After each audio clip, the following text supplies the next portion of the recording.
Neil from Essex here today with my son Jack. Hi. Jack and I are going to make a video here for you today. What are we going to do, bud? We're going to switch out the pallet forks on here for the bucket. We're going to switch the pallet forks for the bucket. Many new equipment operators, people new to the compact tractor business, sometimes will have trouble taking that bucket on and off the front loader. And around here, even a 10-year-old can do it. Yeah, I'm pretty good at it. We're going to do a video today showing you how to do this. Now, I got to say first, before we start this, be cautious on who you put on the seat of a tractor. I let my kids run my machinery, but whether somebody's 10 years old or they're 50 years old, they can be a dangerous, inexperienced operator. I am not that. Jack and I have spent a lot of hours out here running this equipment with me yelling into his ears about every, What are we always careful about? Seatbelt. Seatbelt, all the brake. safety stuff is a constant conversation around Put here. the loader So down. Jack around here is a fairly competent operator and is gonna help walk us through how to switch my pallet forks over to a bucket and show you the process to go through. That's so easy, even my 10-year-old can do it. It's very simple. Essex, a helping hand with your land. So before we show how this is done, we're gonna talk through the steps here first. And when you have my black pallet forks on my orange loader here, you can kind of see the two halves of this a little bit more clearly. Jack, talk me through a little bit, how exactly do these two parts mate together? Okay, so most things that go on the front of a loader are angled like this. On the front of this loader, it's angled, so that way this slits right under that and it will hold good. It'll hold it in place? Yeah. So you're gonna have on your skid steer coupler a slanted angled top part here that you're gonna slide the coupler in under and then up into the gap in your attachment. Then those two things are gonna come together, and then what do you do to lock the pins? You pull these things. Pull these things, put them down. push them down to lock them, pull them up to release them. Now, a couple of tips in this here as these things come together.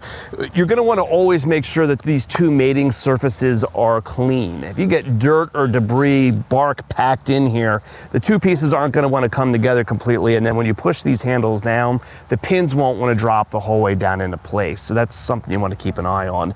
There's also areas in here, if you have an older tractor that you've had for a little while, keeping up with the grease gun on these things makes it a lot easier to open and close these levers.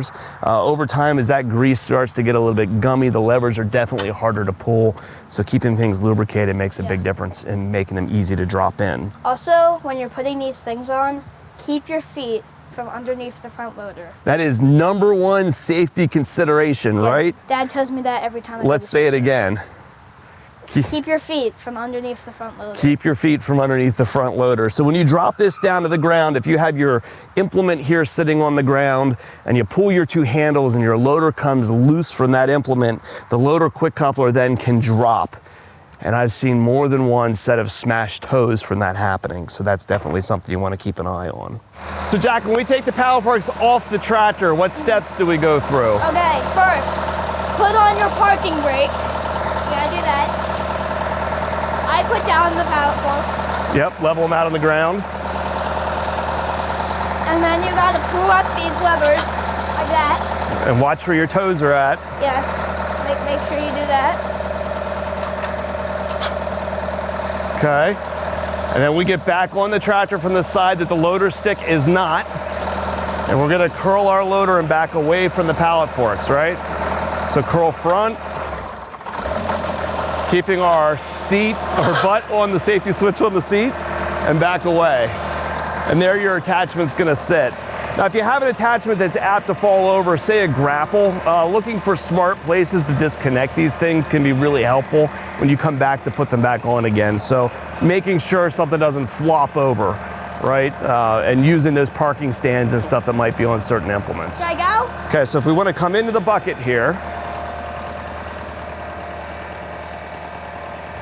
Okay, so when you want to do this, you want to make sure that your loader is down and aligned with the lip on your implement. And now I messed, yep, wait, curl. So make sure it's curled front, lift it up, and then curl it back. first time!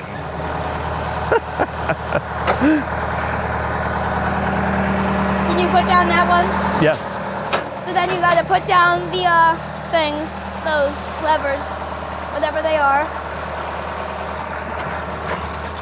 and then it should be perfectly attached where you could just... So now when Jack did this, what he did was bring the loader coupler underneath the lip here on the bucket, pick the bucket up and curl back.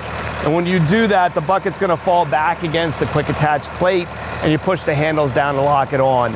Where this gets a little bit more tricky, we're gonna give you a challenge here. You didn't know this was coming. We're gonna throw this off center here a little bit and show the common problem that people sometimes will run into.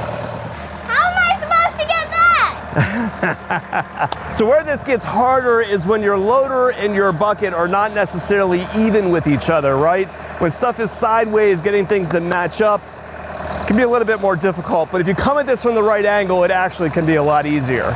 Now what Jack is gonna do when he comes in this time that he doesn't know I've never done this before, by the way. He's gonna wanna pick the low end of the bucket here first, and then as he lifts, he'll grab the high end together. So you don't wanna come in over this looking over your left-hand side and line up the high end, because the low end of your coupler is gonna be too low to catch everything correctly.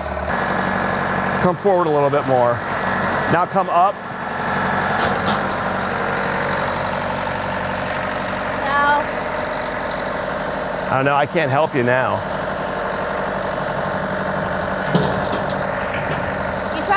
We gotta redo that. Go ahead, put it down and back up. Sorry, it's harder than it looks, okay? This is gonna have to be like Dad's gonna have to step in and save the day. You curl front. Nope. Yeah. We did it. Is this too advanced? It's not too advanced, I can get it. I just gotta get the hang of it. Lift. Up.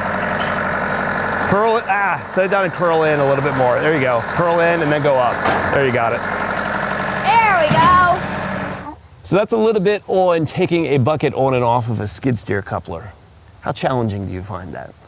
It was pretty easy. It feels level, but then when it was propped up on that log, it was like this, so it's hard to get the thing straightened up. Yeah. With practice, this becomes a lot easier. We switch back and forth between what attachments? Which ones do you change? Pallet forks and bucket. Pallet forks and bucket. It would right. probably be a lot harder if you use something with hydraulics like a grapple. Yeah, you're not up to the point yet of taking the grapple on and off because of the hydraulic couplers. No. Right, yeah. Pretty easy? I mean, yeah, the first one is easy, but when it's on the log, it's harder. That's just, yes. Yes. If you're struggling with one of these, just kind of keep some of these things in mind, right? Grab the top front and then drop the pins out the bottom. Keep in mind that you don't unhook this thing and have it fall on your toe. And when you push those handles down, do make sure everything is good and flat and that the pins drop out the bottom of your skid steer coupler. One thing that we did not talk much about is that when you're sourcing implements from overseas, not every company follows our skid steer standard with much precision. And very often you can find things that might not be built correctly for all these geometries to work properly. So you do always want to watch when you close those couplers down that the pins are dropping out the holes in the bottom, because something that wasn't welded exactly right might not mate on the coupler correctly and can come popping off the end of your loader if it's not attached securely. That's a problem. Definitely a problem. So keep an eye out for this stuff, right? Where people get hurt is usually not on the seat of a tractor. It's doing stuff out here. It's, you know, working out on hills and that kind of stuff. When you got a seatbelt on and a roll bar, uneven ground, you've got a lot of things to protect you when you're on the seat of the machine, but keep an eye on this stuff when you're out here working off the seat of the tractor. So shopping for a piece of equipment and we can help. Or if you need parts or service needs for a machine you've already got, give us a call. How many videos have you watched? I've watched like only the ones which I'm in, which is only like 3. It's, it's 800? 800-222-3373 or online at message.com. There you go, good job. Well, Mark records the whole time because that's when the best stuff comes out. So, yeah, anyway. Shouldn't that take like a lot of gigabytes or whatever? It's all about lots of gigabytes.